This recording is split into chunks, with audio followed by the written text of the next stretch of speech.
میں کارپیٹ بچھے ہیں، اے سی لگے، پنکھے چل رہے ہیں، بجلی کا اور ہر سہولت کا سامان یہاں موجود ہے۔ پہلا پیغام یہ ہے اگر حسین سے محبت ہے تو رب کے حضور سجدہ کرنے والے بنو۔ نماز پنجگانہ یہ امام علی مقام کا پہلا پیغام ہے جو میدان کربلا میں انہوں نے دیا۔ آپ واقعہ کربلا کی کتابیں اٹھا کے پڑھیں،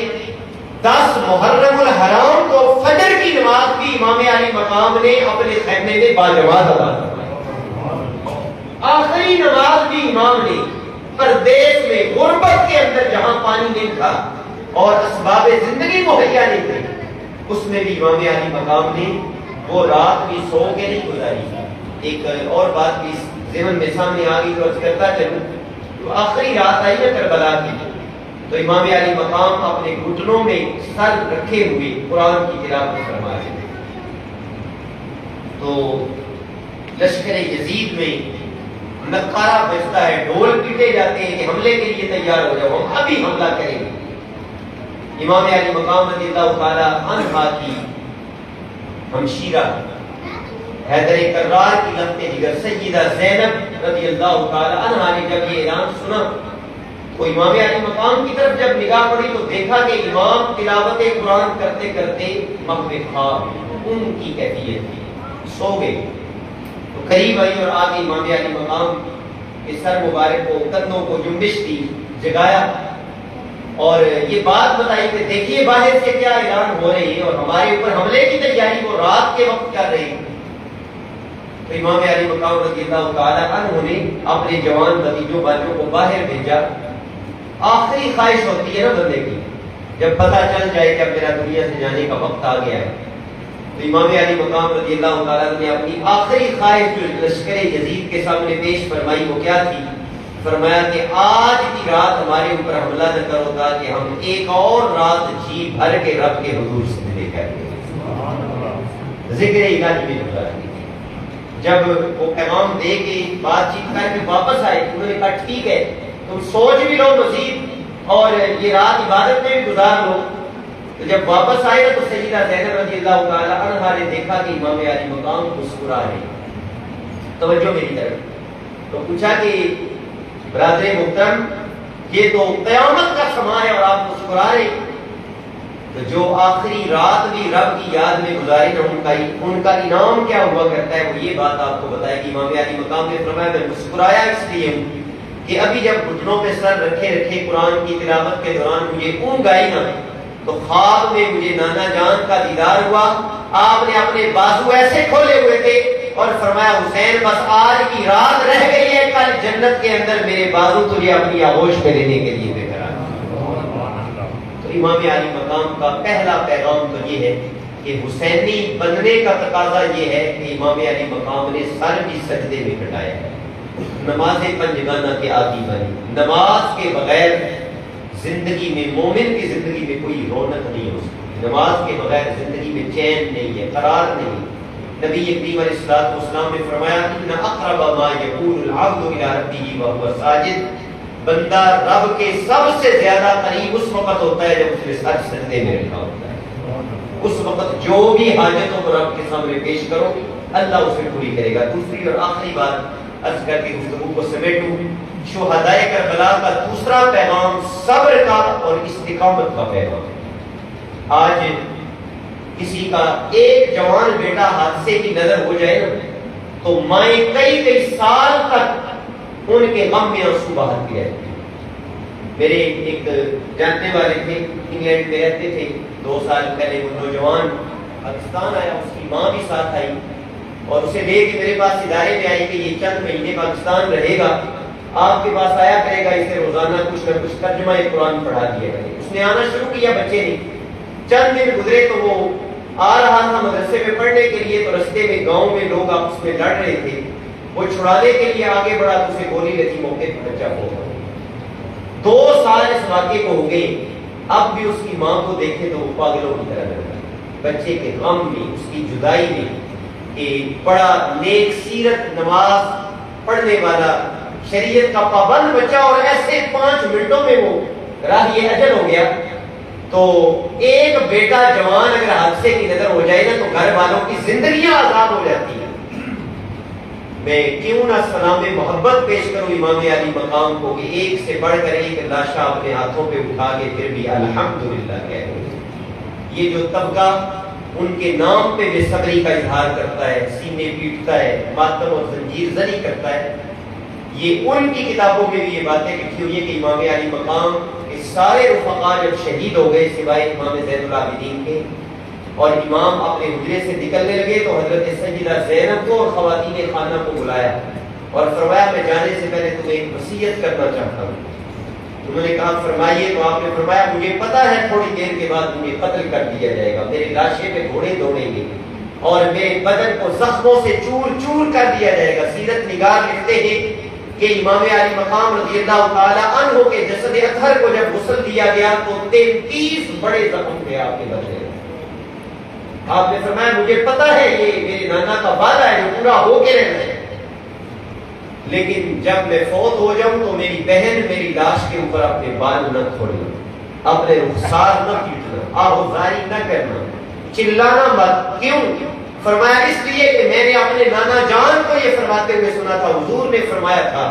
من لطم الخدود وشق الجیوب ودعا بدعوى الجاہلیۃ فلیس منا۔ حضور نے فرمایا تھا مشکل آنے پر جس نے اپنے گریبان چاک کیے، جس نے اپنے چہرے پہ تھپڑ مارے اور جس نے آہوزاری کی اور ناشکری کے الفاظ کہے، حضور نے فرمایا تھا وہ میری امت میں سے نہیں۔ اہل بیت اطہار نے ہمیں صبر کا پیغام دیا۔ اگر یہ سارے امور روا ہوتے تو امام علی مقام کی شہادت سے بھی کروڑوں گنا بڑا واقعہ تو حضور کا دنیا سے جانا، لیکن اہل بیت اطہار نے حضور کے جانے پہ صبر کیا۔ حضرت سیدہ فاطمہ رضی اللہ تعالی عنہا کا یہ شعر آج بھی سیرت کی کتابوں میں جگمگا رہا ہے۔ جب حضور کا انتقال ہوا تو انہوں نے لکھا تھا صبت علی مصائب لو انہا صبت علی الایام سرنا لیالیا۔ فرمایا میرے بابا جان کا جانا یہ اتنی بڑی قیامت تھی، اگر یہ قیامت دنوں پہ ٹوٹتی تو دن راتوں میں تبدیل ہو جائے، لیکن حضور کے وصال پہ بھی انہوں نے ماتم نہیں کیے، انہوں نے سینے نہیں پیٹے، انہوں نے چھاتیاں نہیں پیٹی، انہوں نے زنجیریں نہیں ماری۔ چونکہ میرے سنی بھائی بیٹھے، میرا فرض بنتا ہے میں آپ کو یہ پیغام دوں، اللہ نے اگر اہل سنت میں پیدا کیا ہے تو اپنے مقدر پہ ناز کیا کرو، اپنی قسمت پہ فخر کرو کہ آج رب نے ہمیں وہ زبانیں نہیں دی جو صدیق و فاروق کو برا بھلا کہے، رب نے وہ زبانیں نہیں دی جو صحابہ کو بھونکے، ان کی شان اقدس میں گستاخی کرے۔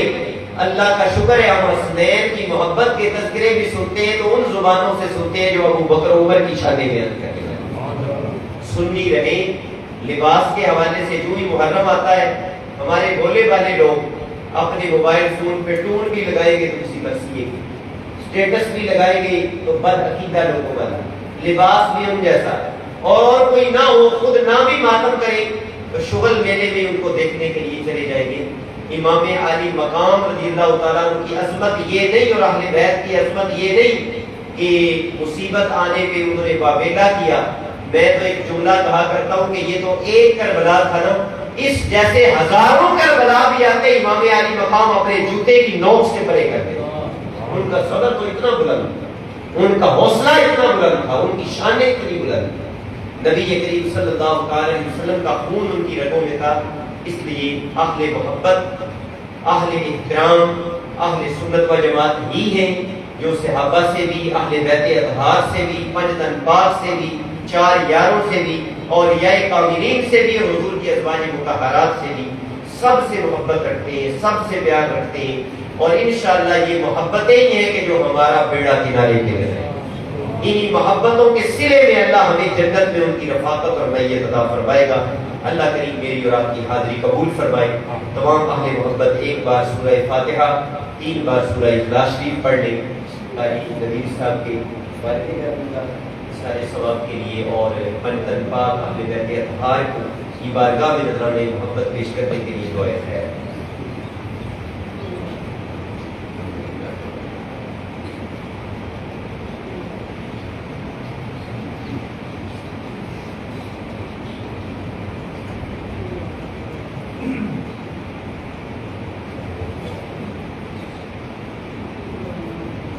اللهم صل على سيدنا محمد وعلى آله وصحبه وبارك وسلم یا رب العالمین یا ارحم الراحمین، آج کی اس نظم سعید میں تیرا تیرے پیاروں کا جتنا ذکر ہوا، جو کلمات طیبات پڑھے گئے، قاری صاحب نے تلاوت فرمائی، نعت شریف پڑھی گئی، جو لنگر شریف کا اہتمام ہوا، رب ذوالجلال سب کو اپنی بارگاہ میں اعلیٰ ترین قبولیت کا شرف نصیب فرما، اپنی شان رحمت کے مطابق اس پہ اجر و ثواب عطا فرما۔ اجر و ثواب کا ہدیہ تحفہ ہم غلاموں کی طرف سے نبی محترم شفیع امم صلی اللہ تعالی علیہ وسلم کی بارگاہ بے کسمنا میں پیش کیا جاتا ہے، قبول فرما۔ حضور کے وسیلہ جلیلہ سے تمام انبیاء و مرسلین علیہ السلام کی بارگاہوں میں پیش کرتے ہیں، قبول فرما۔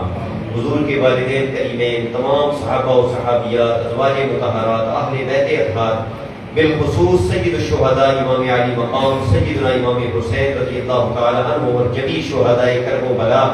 کی بارگاہوں میں یہ ہدیہ پیش کرتے ہیں، قبول فرما۔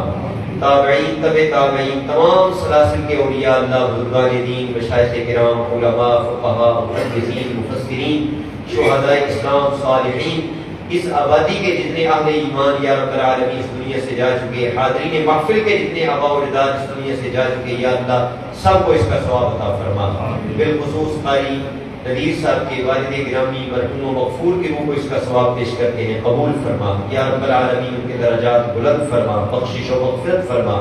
حضور کی تمام امت کے ایک ایک فرد کو یا اللہ اس کا ثواب عطا فرما۔ جتنے علماء کرام، ائمہ و خطباء حضرات تشریف لائے، جتنے ہمارے بزرگ عزیز دوست تشریف لائے، یا اللہ قدم قدم پہ برکتیں رحمتیں ہم سب کا مقدر بنا۔ یا اللہ ذکر حسین کی برکت سے بیماروں کو شفا عطا فرما۔ یا رب العالمین جو نعمت اولاد سے محروم ہیں انہیں نیک صالح اولاد عطا فرما، جو تنگ دست ہیں، محتاج ہیں، بے روزگار ہیں، مقروض ہیں، یا اللہ رزق حلال کے دروازے ان پر کشادہ فرما دے، غیروں کی محتاجی سے محفوظ رکھ، اپنے در کا محتاج بنا۔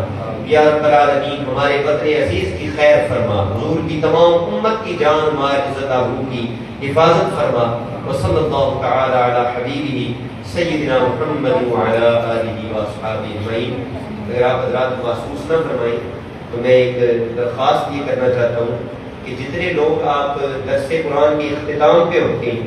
اگر آپ اتنے ہی حضرات مہربانی فرمایا کریں اور نماز عشاء ہمارے ساتھ یہاں باجماعت پڑھا کریں تو آپ پوری گفتگو سنیں گے، اول سے لے کر آخر تک، تو کوئی بات ذہن میں بیٹھے گی بھی، کوئی چیز سمجھ بھی آئے گی۔ آنا تو ہوتا ہی ہے، اور یہ تو آپ کو پتہ ہے کہ الحمدللہ یہاں پہ کوئی لمبا چوڑا سلسلہ نہیں ہوتا، ایک تلاوت 3-4 اشعار نعت شریف کے اور جو میرے ٹوٹے پھوٹے الفاظ ترجمانہ ہوتے ہیں وہ شروع ہو جاتے ہیں۔ اس لیے برائے مہربانی اپنی روٹین بنانے کی کوشش فرمائیں کہ نماز عشاء باجماعت ادا کریں۔ 1.25 گھنٹے 1.5 گھنٹے میں ہماری یہ ساری محفل پاک اپنے اختتام کو پہنچ جاتی ہے۔ 9 بجے جماعت کھڑی ہوئی تھی، 10:30 بجے ہم دعا کر کے فارغ ہو چکے ہیں۔ اس لیے تمام اہل محبت سے میری گزارش ہے کہ اس کی کامیابی اسی میں ہے کہ آپ ہر وقت تشریف لائیں اور جو گزارشات پیش کی گئیں ان کو شروع سے لے کر آخر تک اطمینان سے سماعت فرمائیں، یہی اس کی کامیابی ہے۔ اللہ مجھے بھی اور آپ کو بھی عمل کی توفیق نصیب فرمائے۔